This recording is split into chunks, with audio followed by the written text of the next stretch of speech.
Some people are really fucking stupid. Did you ever notice that? How many really stupid people you run into during the day? God damn, there's a lot of stupid bastards walking around. Carry a little pad and pencil with you. You wind up with 30 or 40 names by the end of the day. Look at it this way. Think of how stupid the average person is, and then realize half of them are stupider than that.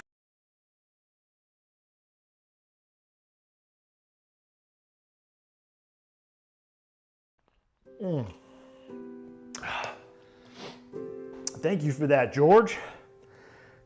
Guys, if there's one thing you learned about me, I'm a huge fan of George Carlin.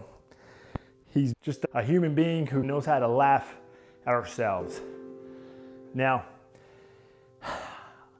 I had to start that off because it's already started. I didn't want to have to make this video, but I felt compelled to because now it's getting to the point where everyone around me is hitting me up and they're overwhelmed. And that's why they're hitting me up, is because they're overwhelmed. And it's because what happened? Yeah, yesterday in Minnesota, that was a horrible event that literally a bunch of bad decisions were made and it did not have to end up that way. That I can easily can admit that, especially somebody who has experience in tactical leadership. But yeah, that panned out all wrong.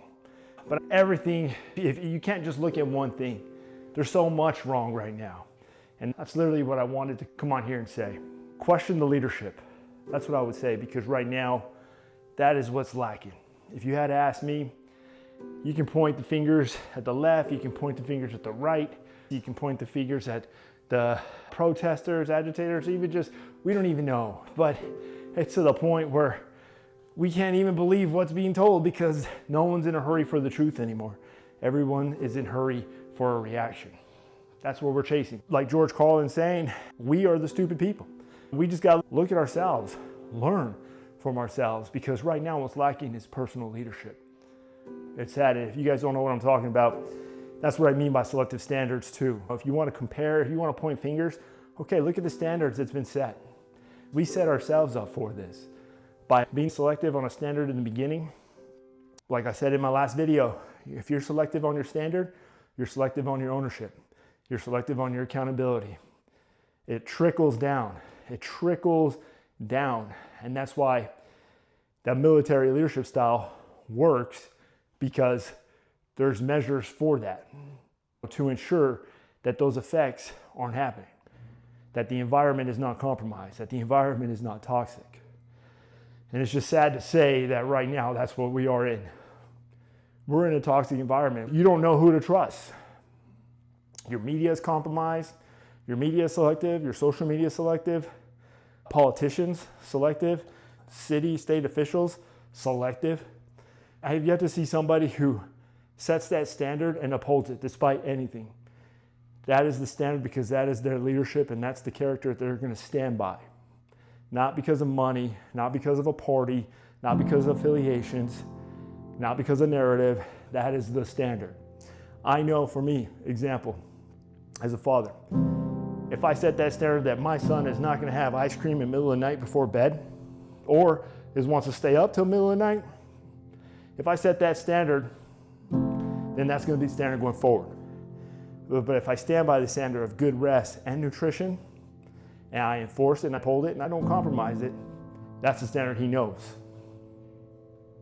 And he's going to abide by. It's just sad right now, guys, because there's no personal leadership. But we can fix it. It starts with us. It starts with you. It starts with me.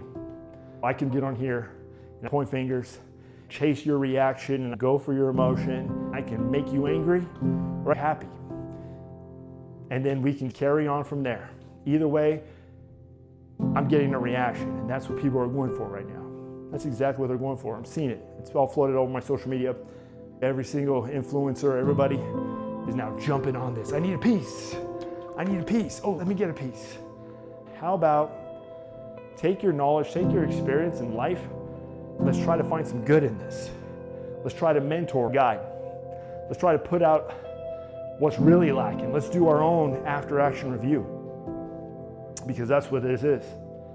It's an after-action review. Take it what it is. Right now, this after-action review report is telling there's a lack of personal leadership and we need to fix it. So, whether you are on the tactical law enforcement side, you need to properly tell and manage your team. And if you see some battlefield fatigue, or you see somebody who's just not in the right mindset to execute this op, hey, you know what, there's nothing wrong. We'll pull him aside and replace him or her, just saying, hey, sit this one out. I don't want to risk a mistake out there or an emotional-based decision that's going to compromise the integrity of the team or the operation. So sit this one out. You replace him, and let's rock and roll. Okay, boom. Or on the other side, where the mayor is going to come out and be all animated on a press conference, and I look at that and I'm like, where was that animation and all that accountability that you're trying to chase down for the past year, when the crime rate is like super high for the past 2 years? Where was that during all the protests and all the vandalism and the crimes and the burning of the precincts? Where was that? Or was your standard selective? And now you found something you can just jump on and use. And now let's step in front of the formation and take charge. Nah, man, you're the leader, you're in charge, so be in charge. Do the good and the bad, because that's what a leader does. And then you can go on the far other side, where you got a governor who is ready to initiate and deploy the National Guard. Okay, as a leader, I'm going to ask you, sir, where was those actions and behaviors when your city was burning? When the crime was through the roof? When the riots were, like, where was those same actions and behaviors then? It's because they were non-existent. Because they were chasing a reaction, supporting an affiliation, a narrative that is more priority than the people. And that's the wrong answer. A wise mentor taught me a very true saying that I've used in my leadership throughout the military. And that is, how you win matters, but who you win with matters most. So remember that, team. So control what you can control. Take care of who you're winning with, because that's who matters the most and deserves more of your attention. Don't get caught up on all the scrolling, swiping, and clicking that are just going to feed you stress and anxiety that you don't need. You got food to put on the table. You got bills to pay, and you got a circle to take care of, because that's who you're going to win with in life, and they matter most. So go get it, team. Stay grounded. Do your push-ups. Take your vitamins. Drink your water. And I'll see you on the next video.